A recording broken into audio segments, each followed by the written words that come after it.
verdad también es una temática muy importante. Hemos sentido en Santiago del Estero y varias provincias de nuestro país este abrupto descenso de la temperatura que a veces termina impactando en los más chicos de la casa. Para eso vamos a darle bienvenida, vamos a recibir a la doctora María José Guardene. Doctora, placer, muchas gracias, buenas noches. Muchas gracias a ustedes, gracias por la invitación, un placer estar aquí. Y bueno, gracias por brindarnos la posibilidad de dar este espacio para transmitir en esta etapa tan importante, en contexto de pandemia, con la llegada del frío, las infecciones que hablamos siempre todos los años, las infecciones estacionales, ¿no? Propio de la época del año y los virus más frecuentes presentes. Bien, doctora, se decía últimamente que el año pasado no había tantas consultas por afecciones respiratorias, estados gripales en los niños, producto de esa época de cuarentena.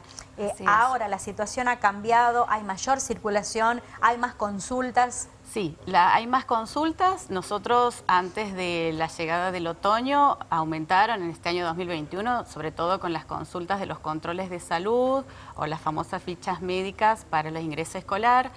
Pero bueno, ahora con las épocas del año y los fríos y los cambios climáticos también, empezaron a aparecer los primeros cuadros alérgicos respiratorios en los niños y ahora las primeras consultas de esta llegada del frío, ¿no? Es muy común. Por supuesto que bajó por la poca circulación que hubo, la restricción en la circulación que hubo para con nuestros niños, pero ahora con el tema de la escolaridad presencial, la apertura de los clubes, las actividades recreativas y deportivas de los niños, bueno, requiere una mayor exposición y eso afecta e impacta las demandas en las consultas médicas, ¿no? Bien, doctora, ¿se puede diferenciar un estado gripal, un resfrío ante la alarma de la posibilidad de un caso de COVID en menores? Los síntomas en el área pediátrica, la verdad, como son virosis, es un poco difícil. Además, para nosotros es un escenario nuevo, ¿sí? Donde vamos a tener que trabajar con los virus frecuentes estacionales del año, coexistiendo con un COVID, que también es un cuadro viral.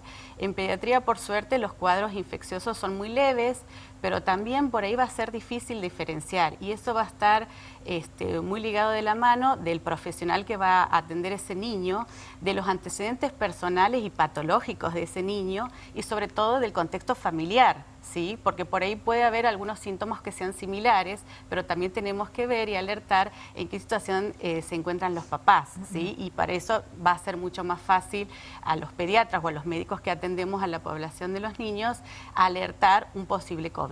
Bien, doctora, ¿cuándo prendemos las luces de alerta y decimos las mamás, los papás, la familia, tenemos que recurrir a la UPA más cercana, tenemos que ir a la consulta médica? ¿Cuándo? Cuando los niños empiezan con cuadros respiratorios, cuando en un bebé, cuando vemos que no puede alimentarse, cuando no puede dormir, no puede respirar tranquilamente como está acostumbrado a hacerlo ese bebé. Y en los niños más grandes, por supuesto, con cuadros de tos, de dolor de garganta, dificultad para respirar, ¿sí? Algún decaimiento, un cansancio extremo, porque hay otros síntomas mucho más específicos en los adultos, digo en el contexto COVID, que en los niños no los vamos a ver.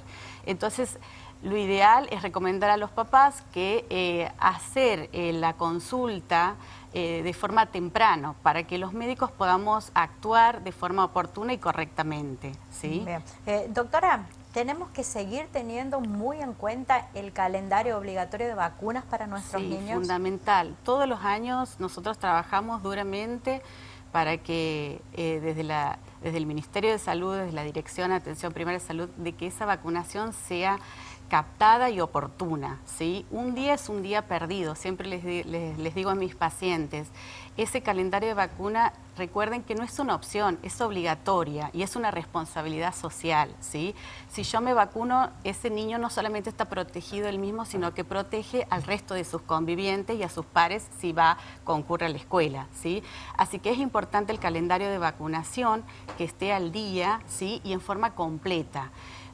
Ahora tenemos las vacunas para estación de invierno, sí, que son las vacunas las antigripales, obligatorias en los niños de 6 meses a 24 meses de edad, y en los niños mayores de 2 años ya tenemos según los factores de riesgo que puedan tener. Así que importantísimo el calendario de vacunación completo al día, y para eso también están las consultas médicas. No solamente llegar a la instancia de que el niño se enferme, sino con el control de salud, ¿sí? Donde el médico, el pediatra, el médico de familia puede abordar oportunamente y detectar ese carnet de vacuna que esté incompleto y vacunar en ese momento. Doctora, no quiero despedirla sin antes, seguramente aquellas medidas que tenemos que tener los grandes en este contexto de pandemia por COVID también sí rigen para los niños y los menores en la casa, ventilar los ambientes, libre de humo para aquellas familias que por ahí puede llegar a fumar algún integrante de la familia, el tema de la humedad, que son recomendaciones que no podemos perder de vista. Recomendaciones importantísimas que las recalcamos todos los años constantemente.